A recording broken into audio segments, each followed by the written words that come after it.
Ito na. Ayan, ganyan ang tindig niyan. Pag nilagay mo yung lamesa sagad dito sa side na to, ibig sabihin, yung lock niya rito, lalampas dito. Usually, nandito kasi. Ito, para gupin na. Ayan, ayan. Tapos yung pagkalagay nito, ayan, dapat magkatapat ito at saka yung sa kabila.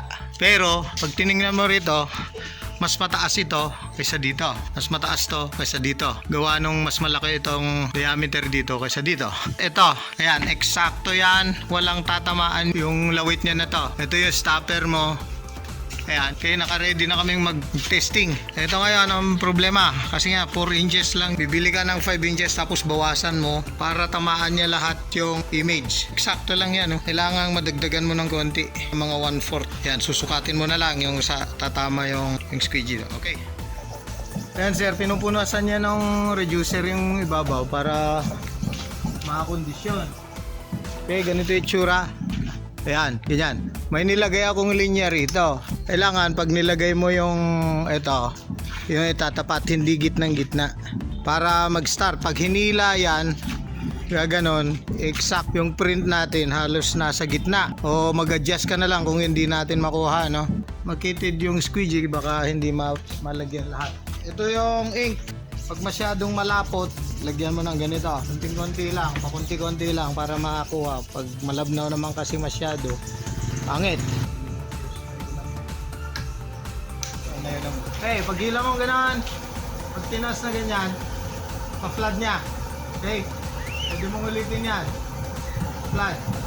Tapos tatapat mo yung lalagyan ng timba dito. Tapos, na-ready na ganyan.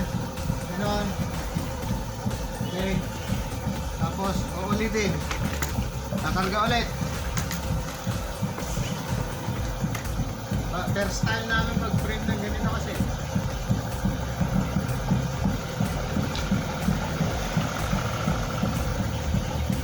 Ay, ano?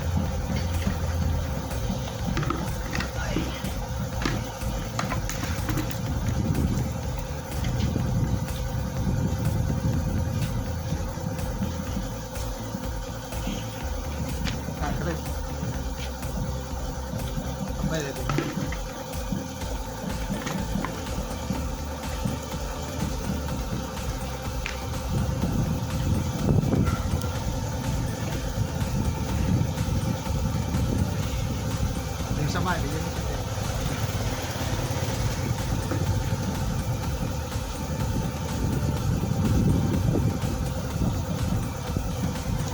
Mo.